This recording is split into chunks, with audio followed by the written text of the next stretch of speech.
मया देव परिपूर्णं तदस्तुते अनेन ध्याना आवाहनादि श्रीमद्लक्ष्मी नृसिंहस्वामी जयंती महापर्वदिवसे महापर्वकाली यद्ध्याना आवाहनादि षोडशोपचार पंचामृत पंचफल सहित विशेष अभिषेचनेन भगवन् सर्वात्मक एतत् सर्वं श्रीमत् चिंतामणि गणपति लक्ष्मी नारसिंह कोटिलिंगेश्वर संतान नागेन्द्र परिवार समेत श्रीमत् सद्गुरुमूर्ति दत्तात्रेय स्वामी देवता सुप्रीता सुप्रसन्ना वरदा भवतु एतत् सर्वं श्री निर्मलाश्रमवासाय श्री लक्ष्मी नारसिंह स्वामी देवता दिव्य चरणारविंदार्पणमस्तु एतत् उत्सव फलं संपूर्ण लक्ष्मी नारसिंह स्वामी दिव्य चरणारविंदार्पणमस्ति भवन्तो गृह्णन्तु लक्ष्मी नारसिंह गोविंद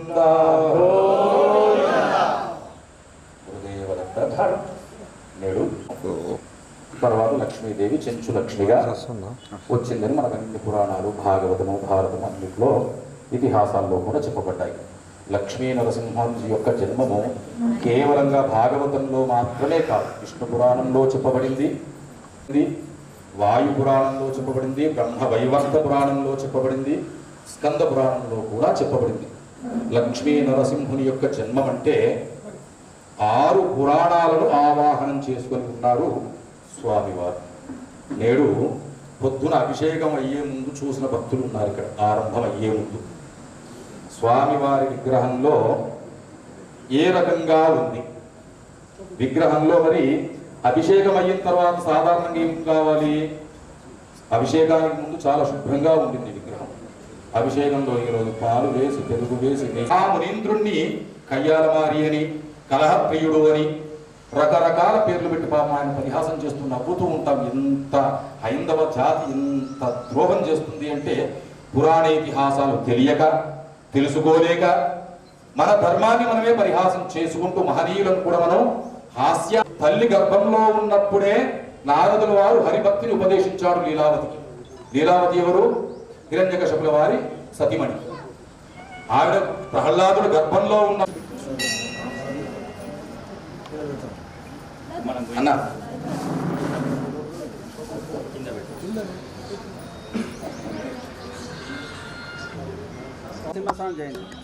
यो वैतां ब्रह्म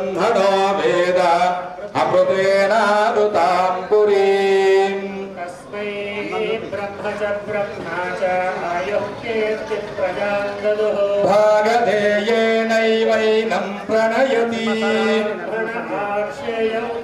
ब्राह्मणो वै सर्वा देवताभिरुद्धरति यावतीर्वै देवतास्ताः सर्वा ब्राह्मणे वसन्ति अस्मात् ब्राह्मणेभ्यो वेदविभ्यो दिवे दिवे नमस्कुर्यान्नाश्लीलङ्कीर्तये देता एव देवताः प्रीणाति अग्निर्वशसिर्भव आयुर्तेजो भव विष्णुर्वायुरायुर्भव आयुरायुर्भव श्रिये पद्महस्ते सुगन्धे वक्षस्थले पुण्यश्वदायमानैः प्रबोधमानैः अभिमन्यमानैः पुत्रैः पौत्रैः श्रीवर्धयोः शतमानं भवति शतायुः पुरुषस्यतेन्द्रिय आयुष्येन्द्रिये प्रतिष्ठति प्रार्था सत्या सफला सन्तु वेदोक्तं परिपूर्णायुष्याभिवृद्धिरस्तु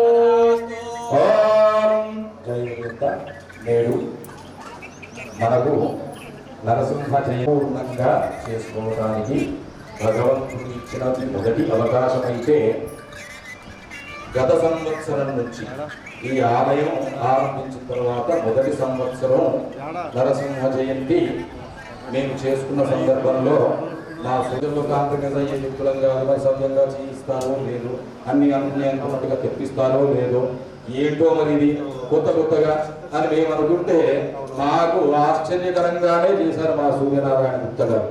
ఏంటంటే మేము ఒకటి అనుకుంటే ఆయన గారు 10 చేస్తున్నారు. సరసారా ఇటువంటి టైం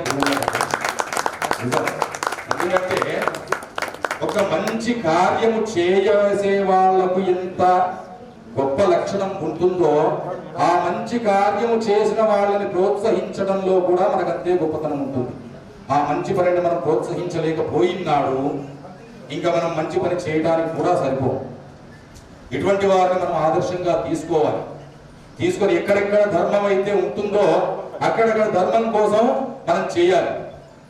వారు ఈరోజు ఎమ్మెల్యే అని చెప్పేసి అంత లోకమంతా చెబుతుంటారు. ఎమ్మెల్యే కాకముందు నుంచి మా సూరన్న మాకు ఆయన ఒరిజినల్ గా చెప్పాలంటే ఆయనకున్న దాతృత్వానికి ఆయనకున్న సద్లక్షణానికి వారికి ఉన్న ఔదార్యానికి ఎమ్మెల్యే అనేది చాలా చిన్న పదవి. అందుకు ఆయన చూడమయ్యే పదవే కాదు.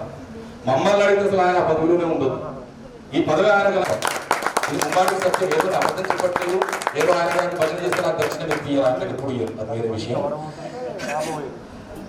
దక్షిణ కోసం ఇది భజన కాదు. ఒక గొప్ప వ్యక్తిలో ఉన్న ధర్మ నిజామాబాద్లో మన దేవాలయమే కాదు ఏ దేవాలయంలో అయినా అడిగి చూడండి కాక సూరన్న దగ్గర నుంచి విరాళం పొందని దేవాలయం లేదు. ఏ దేవాలయానికన్నా నిజామాబాద్ జిల్లా మొత్తంలో ఇక్కడ నుంచే కాదు హైదరాబాద్ నుంచి వస్తారు, మహారాష్ట్ర నుంచి వస్తారు, ఎక్కడి నుంచో వస్తూ ఉంటారు. ఆయనకు వచ్చిన వాడికల్లా చేతికి బొక్కలేనట్టుగానే చేస్తూ ఉంటారు. సాధారణంగా ప్రతి ఇంట్లో ఏం జరుగుతుందంటే భర్త దాన ధర్మాలు చేస్తూ ఉంటే చెయ్యిని నొక్కి పెట్టి ఆపేస్తుంది ధర్మపత్తి. కానీ ఇక్కడ ఈ ధర్మపత్తి కూడా అలా లేదు. ఆయన ఒకటి చేస్తే ఆవిడ ఒకటి సరిపోతుందా, ఇంకోటి ఇస్తే సరిపోతుంది కదా, పాపం చేసేది పూర్తిగా చెయ్యు అని చెప్పేసి ఇంకోటానికి ఆవిడ గారు ఇస్తూ ఉంటుంది. ఇటువంటి సహధర్మచారిని వారికి దొరకడం అంటే నిజంగా వారి ఎన్నో జన్మల పుణ్యఫలం. ఎందుకంటే మేము కళ్ళారా చూస్తున్న విషయాలు ఈ రోజు నేను చెప్తున్నవేవి నేనేదో వాళ్ళు వీళ్ళు చెప్పిన విషయాలు కాదు. నేను కళ్ళారా చూసినవి, నా దగ్గర ఉండి చేస్తున్నవి. ఈ రోజు కూడా నేను వాళ్లకు వయసులో చాలా చిన్నవాడిని. సరే నాన్నగారు అంటే వారికి గురువుగారికి వారు గౌరవం ఇస్తారు, అది వేరే విషయం. నేను వారికి వయసులో చాలా చిన్నవాడిని.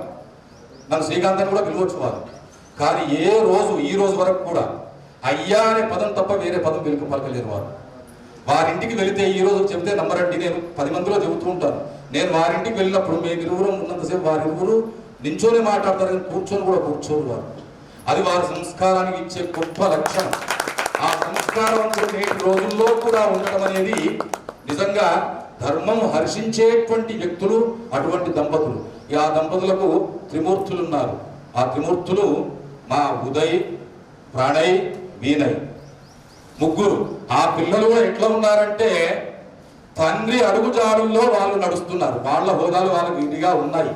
వాళ్ళు సమర్థవంతంగా, ఎందుకంటే పులి కడుపున పులే పుడుతుంది అన్నట్టుగా సమర్థుని కడుపున సమర్థులే పుట్టారు వాళ్ళు కూడా ముగ్గురు. ఆ ముగ్గురు ప్రతిష్టాత్మకంగానే వాళ్ళ వ్యాపారాల్లో నిష్ణాతులయ్యే ఉన్నారు.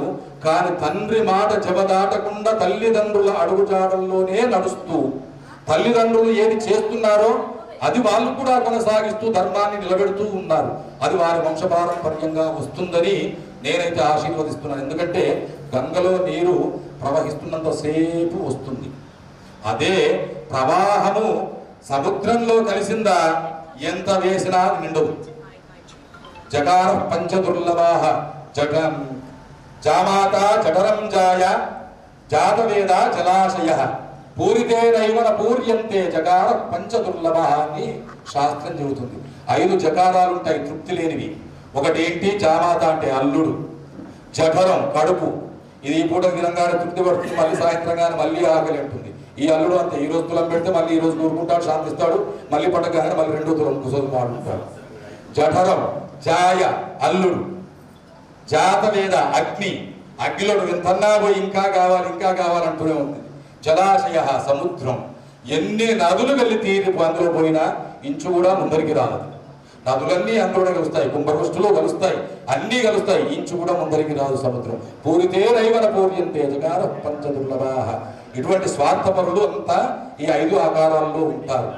వాళ్ళకి ఎంత పెట్టినా వ్యర్థమే, ఎంత పెట్టినా ఇంకా అంటూనే ఉంటారు. కానీ గంగలాగా ఉండాలి, చేదబావిలాగా ఉండాలి. ఆ గంగే ఈయన, ఆ చేదబావే సూర్యనారాయణ. సంతృప్తిగా ఉంటారు, సంతృప్తిని పంచుతారు, సంతృప్తిగా సేవలు చేస్తున్నారు.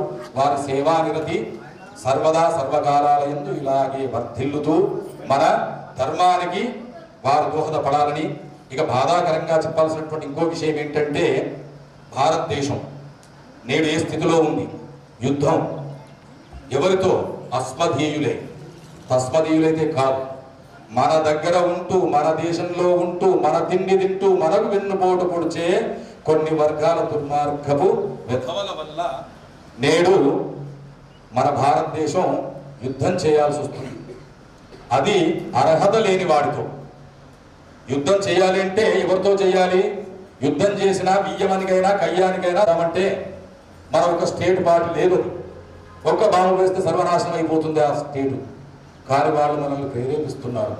కానీ మనకు ఒక గొప్ప వ్యక్తి మనకు తారసపడ్డాడు, ఒక ఋషి అనొచ్చు ఆయన్ని.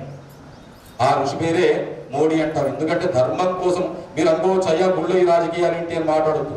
మూల స్తంభాలే దేవాలయాలు, సంస్కృతికి మూల స్తంభాలే దేవాలయాలు. ఈ సనాతన ధర్మంకి మూల స్తంభాలు ఈ దేవాలయాలు. దేవాలయం నుంచి మాటలు ధర్మం గురించి చెప్పిన విషయాలు అర్చనలకు డబ్బులకే పరిమితమైపోతుంది. అటువంటిది కావడానికి మాకు సత్యంగా ఇష్టం లేదు. అయితే ఆ మహానుభావుడు మోడీ రూపంలో నేడు మనం